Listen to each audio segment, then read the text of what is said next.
메리츠화재가 온라인 다이렉트를 통한 저축성 보험의 실적이 저조하자 판매를 중단하기로 했습니다. 정부가 통신비 인하를 위해 기본료 폐지 대신 선택약정 확대 등 대안을 내놨지만 통신업계는 여전히 난색을 보이고 있습니다. 중소기업계가 국정기획자문위원회와 만나 중소벤처기업부의 기능 강화 등 정책 과제를 전달했습니다.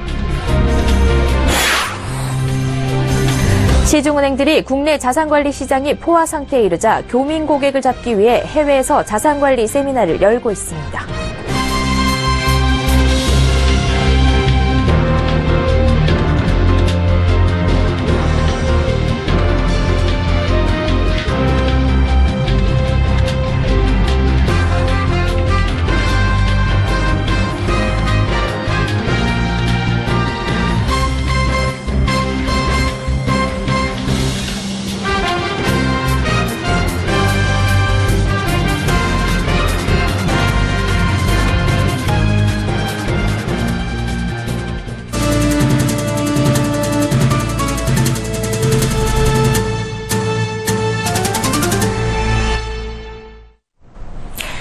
시청자 여러분 안녕하십니까? 센 경제연장 양한나입니다. 경기 불황에 실속을 찾는 소비자가 늘면서 보험업계도 불필요한 수수료를 없애고 보험료를 낮춘 온라인 다이렉트 상품을 선보이고 있는데요. 상품 특성에 따라 고객들의 반응은 엇갈리고 있습니다. 자동차 보험은 지난해 가입자 5명 중 1명이 온라인으로 가입했을 정도로 활성화된 반면 저축성 보험은 온라인에서 유독 인기가 없어 판매를 중단하는 것도 나왔습니다. 정홍규 기자입니다. 메리츠화재가 온라인 다이렉트를 통한 저축성 보험 판매를 중단하기로 했습니다. 메리츠화재 다이렉트에서 연금 저축과 저축보험 가입은 오는 30일 밤 11시까지만 가능합니다. 최근 보험사들은 저축성 보험 상품 판매를 줄이는 추세입니다. 오는 2022년부터 새 국제 회계 기준이 적용되면 저축성 보험을 많이 팔수록 보험 부채가 늘어나 재무 건전성이 나빠지기 때문입니다. 하지만 이번 판매 중단 결정은 이 같은 상황과 관계없이 저축성 보험이 온라인에서 워낙 인기가 없었던 탓입니다. 메리츠화재 관계자는 온라인에서 판매하는 다른 상품에 비해 연금저축과 저축보험 실적이 저조해 판매를 중단하기로 했다고 밝혔습니다. 메리츠화재는 약 1년 반 전부터 온라인에서 연금저축과 저축보험을 팔기 시작했는데 그간 매달 가입 건수가 10건 내외로 거의 판매가 없다시피 했습니다. 설계사 수수료 등이 없어 보험료가 일반 상품보다 더 저렴한 온라인 자동차 보험처럼 저축보험도 온라인에서 가입하면 이율이 더 좋은데도 유독 경쟁력을 발휘하지 못한 겁니다. 손보업계 관계자는 자동차 보험은 의무보험이고 상품별로 변별력이 크지 않아 온라인 가입이 활발하지만 저축보험은 설계사가 니즈를 연결해줘야 고객들이 가입하는 경우가 많아 온라인에 적합하지 않은 측면이 있다고 말했습니다.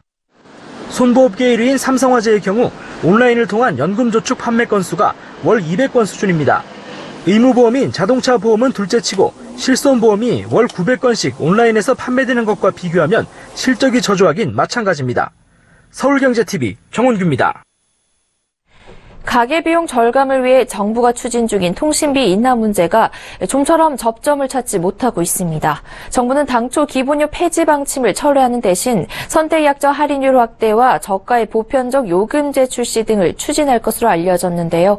하지만 이번에도 통신업계는 상당한 수익 감소가 예상된다며 난색을 표하고 있습니다. 이보경 기자가 보도합니다. 어제 이뤄진 미래창조과학부의 국정기획위원회 4차 보고.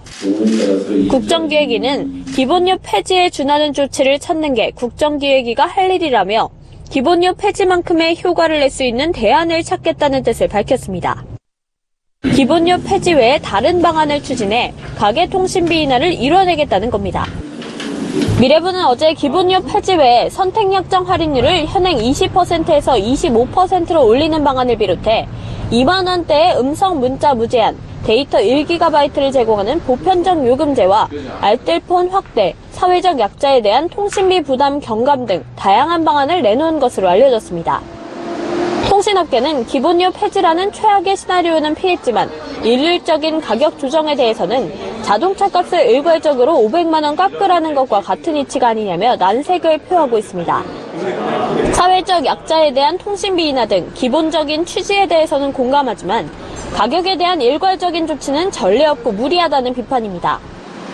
그러면서 선택약정 할인율을 5% 높이면 연 3,400억 원의 순이익 감소가 예상돼 5G 등 미래 신사업 준비에 차질을 빚을 수 있다고 밝힙니다. 또 2만 원 보편적 요금제에 대해서는 하나의 요금제를 만드는 데서 끝나는 것이 아니라 요금제 전체를 다시 설계해야 해 수익에 문제가 생길 것이라는 입장입니다. 그러나 기본료 폐지에서 한 발 양보한 만큼 국민들의 눈높이를 맞추려는 국정기획위의 요구는 한층 더 강력해질 것으로 보입니다. 국정위는 다음 달 초까지 구체적인 통신비나 로드맵을 발표하겠다고 밝혔습니다. 서울경제TV 이보경입니다. 중소기업계가 국정기획자문위원회와 만나 새 정부의 중소기업 중심 경제 패러다임 전환에 따른 성장과 일자리 창출에 협력키로 했습니다. 오늘 서울 여의도 중소기업 중앙회에서 열린 이번 만남에서 중소기업계는 중소벤처기업부의 기능을 강화하고 새 정부가 경제정책 방향을 세우는 데 있어 중소기업계 의견을 좀 더 적극 반영해 주길 당부했습니다. 김영 기자입니다. 중소기업계가 새 정부의 인수위원회 역할을 하는 국정기획자문위원회와 만나 새 정부에 희망하는 정책 과제를 전달했습니다. 고용 창출을 위하여 최선을 다하고 소득주도 성장의 한 축을 담당하겠습니다. 국정기획자문의 경제 2분과에서도 대통령님의 중소기업 정책 공약을 포함하여 중소기업계의 여러 염원들이 빠짐없이 국정과제로 채택될 수 있도록 우선 중소벤처기업부 기능 강화를 꼽았습니다.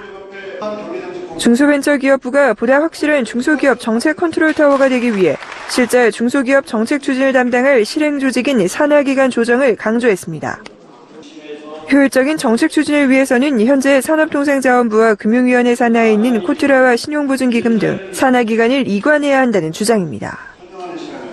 또 산업은행과 수출입은행 등 국책은행들의 중소기업 대출을 강화해야 한다고 목소리를 높였습니다.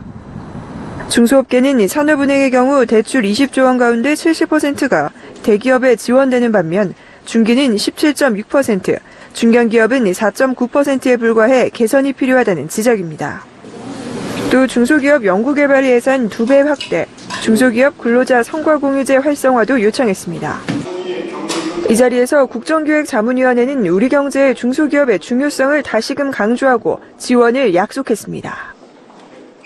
중소기업이 한국 경제의 새로운 펀더멘탈이 될 수 있어야 이 대한민국의 미래를 기약할 수 있다고 믿는 것 역시 문재인 대통령의 생각입니다. 그래서 문재인 정부는 벤처 중소기업부를 새롭게 승격시키고 또 창설하게 되었습니다. 앞으로 중소기업이 더 큰 역할을 해서 그렇게 해서 우리가 꿈꾸는 선진 기술국가를 선도하기를 바랍니다. 아울러 중소기업계는 초대 중기부 장관의 경우 산업생태계를 중소기업 중심으로 재편하기 위해서는 강력한 리더십을 보유한 인물을 발탁해 줄 것도 함께 요구했습니다. 서울경제TV 김혜영입니다. 이미 국내 고액 자산가 고객층을 탄탄히 확보한 시중은행들이 이제는 해외 자산관리 시장의 잠재 고객을 잡기 위해 나서고 있습니다. 앵커 리포트입니다. 중국과 홍콩, 상하이, 인도네시아 등지에서 현지 교민들을 상대로 꾸준히 자산관리 세미나를 열어온 KB하나은행. 이달 중에는 파나마 공화국에서 글로벌 자산관리 세미나를 열기로 했습니다. 신한은행 역시 올해 처음으로 상하이에서 세무와 부동산에 초점을 맞춘 해외 자산관리 세미나를 열고 추가 글로벌 세미나를 열 예정입니다. 우리은행 등도 해외 자산관리 세미나 개최를 검토하고 있는 것으로 알려졌습니다. 이처럼 시중은행들이 해외에서 자산관리 세미나를 잇따라 열고 있는 이유는 국내 자산관리 시장 경쟁이 치열해지자 해외 시장을 잡기 위해서입니다. 현재 국내 자산관리 시장은 시중은행은 물론 외국계와 지방은행까지 가세하면서 영업을 확대하기가 어렵습니다. 해외 교민들의 경우 국내 처분하지 않은 부동산이나 금융자산 등이 있는 경우가 많아 관리가 필요합니다. 특히 해외에서 사업하는 경우 국내로 자금을 반입할 때 나타날 수 있는 세무 이슈들도 점검해야 합니다.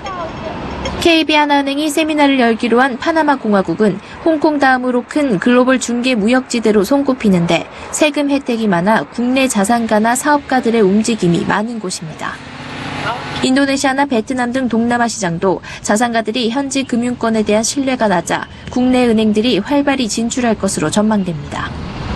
은행들은 앞으로 기존에 보유하고 있는 해외 네트워크를 적극 활용해 세미나 개최는 물론 종합자산 컨설팅 서비스까지 나선다는 계획입니다. 현재 하나은행은 24개국 153개 지점을, 신한은행은 20개국 165개 지점, 우리은행은 25개국 250개 지점을 보유하고 있습니다. 서울경제TV 양은아입니다.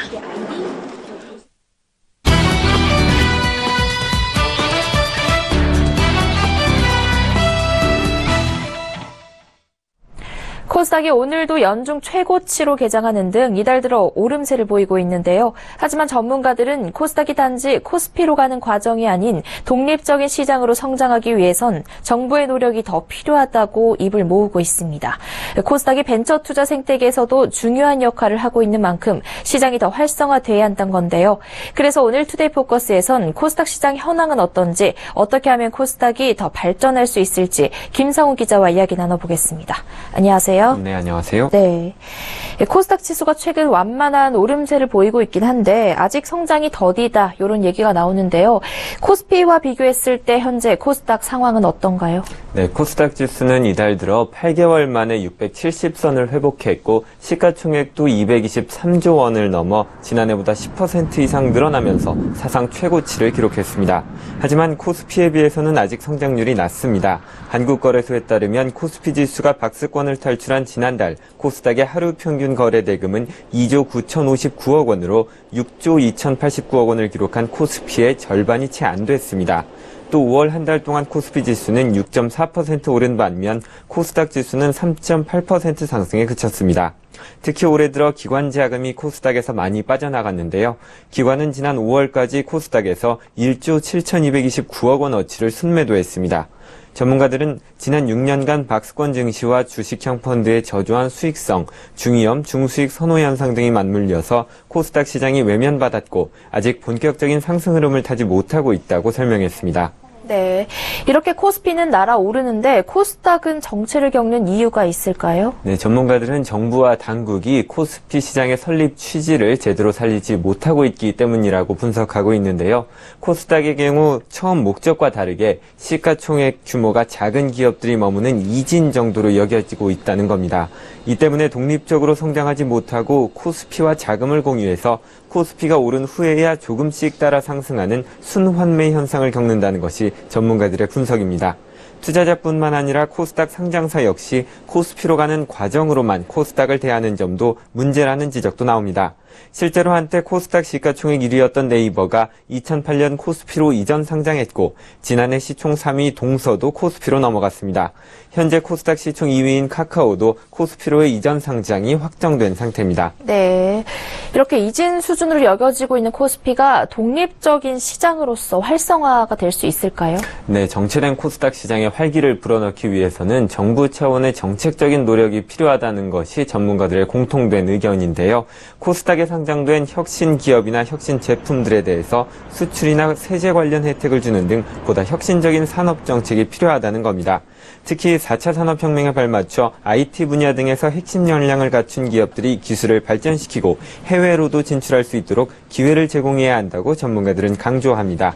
코스닥에 상장된 기업들이 다양한 지원을 통해 꾸준히 성장하는 모습이 보여야 코스닥 자체의 매력도 커지고 성장성 높은 기업이 참여하는 시장이라는 새로운 인식이 자리 잡을 수 있다는 것이 투자업계 관계자들의 중론입니다.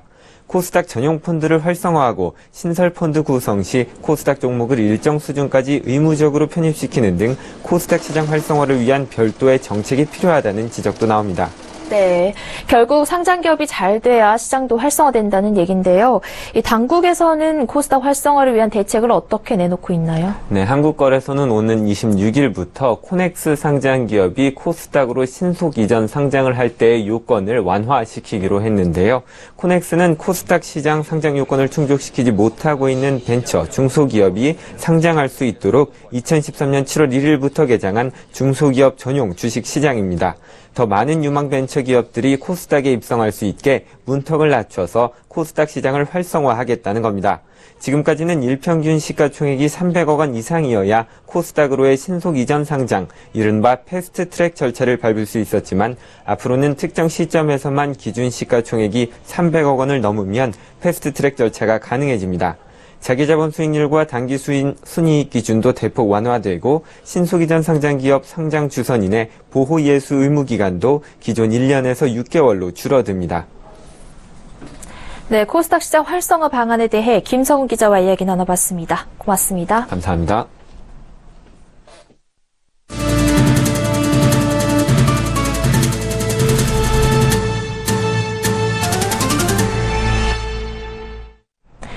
아모레퍼시픽이 호국 보훈의 달을 맞아 국군 장병들과 학생들에게 무료로 전문 화장법을 알려주는 행사를 열었습니다.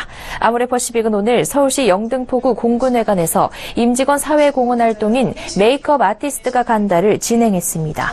국방부와 함께하는 이번 행사에는 120여 명의 국군 장병과 100여 명의 뷰티 전공학과 학생이 참여했습니다. 아모레퍼시픽의 메이크업 아티스트 19명은 참가자들에게 메이크업 아티스트 진로 멘토링 강의와 메이크업 시험 및 체험 등을 선보였습니다. 금융감독원은 내년부터 은행과 저축은행 등 금융사 지점을 방문하지 않고 온라인으로 계좌를 해지할 수 있도록 했습니다. 금융권은 최근 비대면 계좌 개설과 온라인 대출 등 비대면 금융거래를 적극 확대하는 추세입니다. 반면 신규 고객 확보나 수익과 직접 관련되지 않은 경우에는 법적 규제나 불가피한 사유가 없음에도 고객의 영업점 방문을 요구하는 관행 탓에 소비자 불편을 초래하고 있다는 게 금감원의 판단입니다. 특히 은행권은 예적금 만기를 안내하고 만기 이후 자동 해지와 재예치 서비스를 운영 중이지만 저축은행과 상호금융회사는 이런 서비스가 아직 미흡하다고 금감원은 지적했습니다. 금감원은 금융회사들과 권역별로 태스크포스를 꾸려 온라인 비대면 해지와 자동 해지 관련 개선 방안을 올해 4분기 중 마련해 내년에 도입할 계획입니다. 이번 부동산 규제 대상에서 제외된 오피스텔 등 수익형 부동산의 반사이익이 기대되고 있습니다.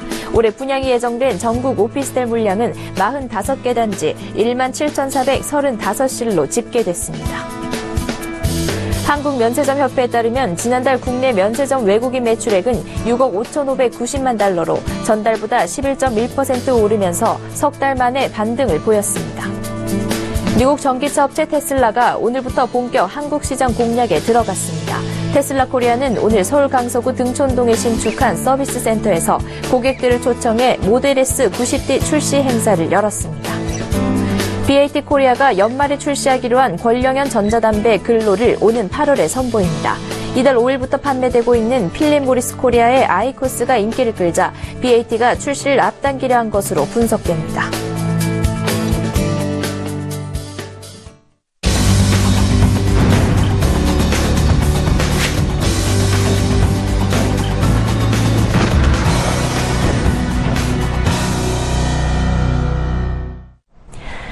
온라인 쇼핑몰을 만들어주고 물류 배송 서비스까지 하면서 국내 중소기업 수출에 징검다리 역할을 하는 기업이 있습니다. 지난 수십 년간 중소기업과 손을 맞잡고 해외 곳곳에 우리나라 상품을 널리 알려온 전자상거래 전문기업 코리아센터닷컴인데요. 서울경제TV는 중기 수출의 첨병 역할을 하고 있는 글로벌 시장 개척 전문기업인 이른바 GMD를 소개하는 기획물을 연재하고 있습니다. 이번엔 온 오프라인의 경계가 사라지고 있는 시대에 좋은 제품을 가진 중소기업들이 해외 시장에서 쉽게 물건을 팔 수 있게 해주는 게 목표라는 김기록 코리아센터닷컴 대표를 만나봤습니다. 정창신 기자입니다. 온라인 쇼핑몰 1세대 기업 코리아센터닷컴. 이 회사는 온라인 쇼핑몰이란 개념도 생소하던 2000년에 창업해 지난해 연매출 1,200억 원, 국내 직원 수 500명을 거느린 전자상거래 전문 기업으로 성장했습니다. 주요 서비스는 온라인 쇼핑몰을 만들어주는 메이크샵과 해외 배송 대행을 해주는 몰테일입니다. 저희가 오픈하는 시점에 대한민국 전체 인터넷 쇼핑몰이 한 300개 정도밖에 안 되는 상황이었거든요. 일단 공대 내에서 전자상거래 서비스를 먼저 제공해드리고 그걸 베이스로 해가지고 어느 시점에서는 해외 쪽으로 우리가 도움을 드릴 수 있겠다 생각을 해서 창업 당시 전자상거래 쇼핑몰은 CD에 프로그램을 담아 고객 PC에 설치해주는 방식. CD 한 장을 카피하는데 1,000만 원씩 비용이 들던 시기였습니다. 김 대표는 인터넷 환경이 빠르게 확산될 것이란 판단에 온라인 쇼핑몰을 무료로 구축해주는 서비스를 시작했습니다. 대신 접속자가 많이 몰리는 쇼핑몰에 배너 광고 등을 노출시켜 수익을 냈습니다. 무료 쇼핑몰을 맛본 기업 고객들은 돈을 내고라도 자신들의 제품에 맞는 쇼핑몰을 만들어달라고 할 정도로 반응은 뜨거웠습니다. 사용하시는 고객분들이 자기들이 지금 취급하고 있는 아이템에 맞게 좀 커스터마이징을 받고 싶은데 이 공짜라서 미안해서 여기를 못하겠다. 그래서 차라리 돈을 일정 부분을 받으면 자기들이 편하게 이야기할 수 있겠다고 해가지고 저희들이 유료 서비스를 또 전환을 했습니다. 국내 시장에서 입지를 다진 메이크샵 서비스는 2001년 일본으로 진출했습니다. 하지만 한국에서 온 IT 기업이란 차별 속에 자리 잡기가 쉽지 않았습니다. 일본인 직원을 구할 수 없어 한국에서 사람을 뽑아 현지로 파견을 보낼 정도였습니다. 어려운 시기를 보내던 김 대표에게 구세주가 된 건 다름 아닌 배용준과 최지우. 2002년 초 배용준, 최지우 주연의 드라마 겨울연가가 일본에서 대박을 터뜨렸습니다. 한류 열풍의 시작이었던 셈. 한류 분위기를 타고 메이크샵 서비스는 현지 업체와 제휴를 통해 점유율을 높여나갈 수 있었습니다. 메이크샵 서비스를 통해 온라인 쇼핑몰을 만든 중소기업들을 돕기 위해 김 대표는 2007년 미국 LA에 400만 달러를 들여 물류센터를 지었습니다. 한국 메이크샵 저희들 공개사분들을 만나 들어봤을 때 지금 해외에 물건을 팔고 싶은데 가장 애로사항이 물류에 대한 배송비에 대한 부담을 굉장히 많이 이야기하시더라고요. 제품 가격은 몇만 원인데 그걸 미국으로 보내려고 그러면 배송비가 또 그만큼 나오는 상황이다 보니까. 김 대표는 LA 물류센터에 배나 비행기로 제품을 대량으로 보내놓고 미국 고객이 주문을 하면 현지에서 바로 배송해주는 시스템을 구축했습니다. 하지만 곧바로 터진 리만 브라더스 사태. 2008년 국제금융회사였던 리만 브라더스는 약 6천억 달러의 부채를 감당하지 못하고 파산해 미국을 비롯한 세계 경제가 침체를 겪게 됐습니다. 코리아센터닷컴도 물류센터 투자로 손실이 커져갔지만 김 대표는 되레 새로운 서비스를 출시했습니다.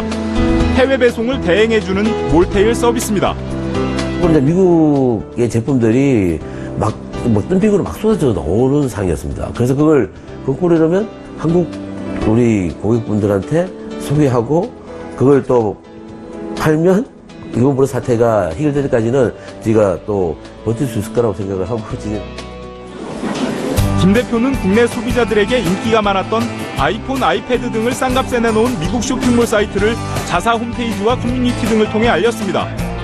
소비자들이 미국 사이트에 접속해 직접 구매할 수 있도록 한 겁니다. 또 소비자들에게 LA 물류센터를 기본 주소로 개인 사서함을 부여해줬습니다. 한국에 있는 소비자가 미국 물류센터 주소로 물건을 배달시키면 이를 받아 국내 고객에게 배송 대행을 해주는 개념입니다. 해외 직구족들이 우려하는 배송 시 파손이나 분실 등의 문제도 보증 서비스를 통해 해결했습니다. 코리아센터닷컴은 메이크샵과 몰테일 서비스를 앞세워 일본과 미국을 비롯해 현재는 중국과 독일까지 시장을 확장했습니다. 전자상거래 시장 플랫폼이 PC에서 모바일로 전환되고 있는 것에 맞춰 김기록 대표는 고객들에게 모바일 커머스에 최적화된 서비스를 개발해 제공한다는 계획입니다. 서울경제TV 정창신입니다.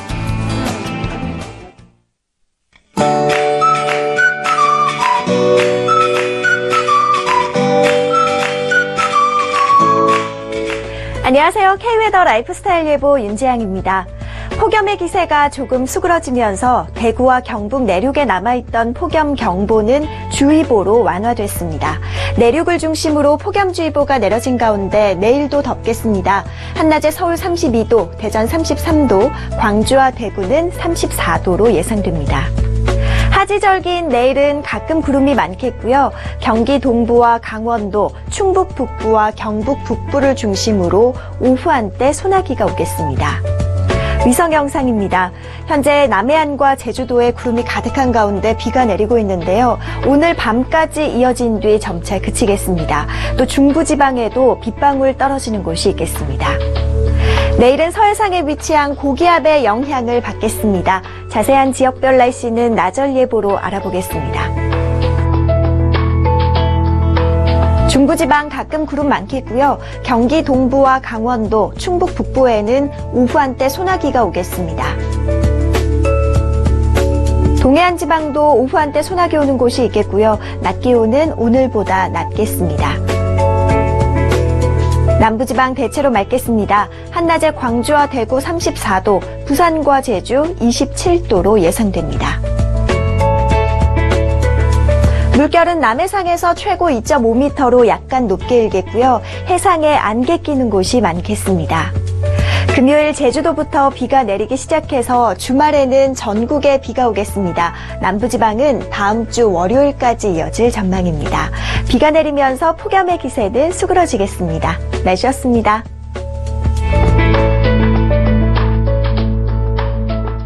센 경제 현장 여기까지입니다. 시청해주신 여러분 고맙습니다.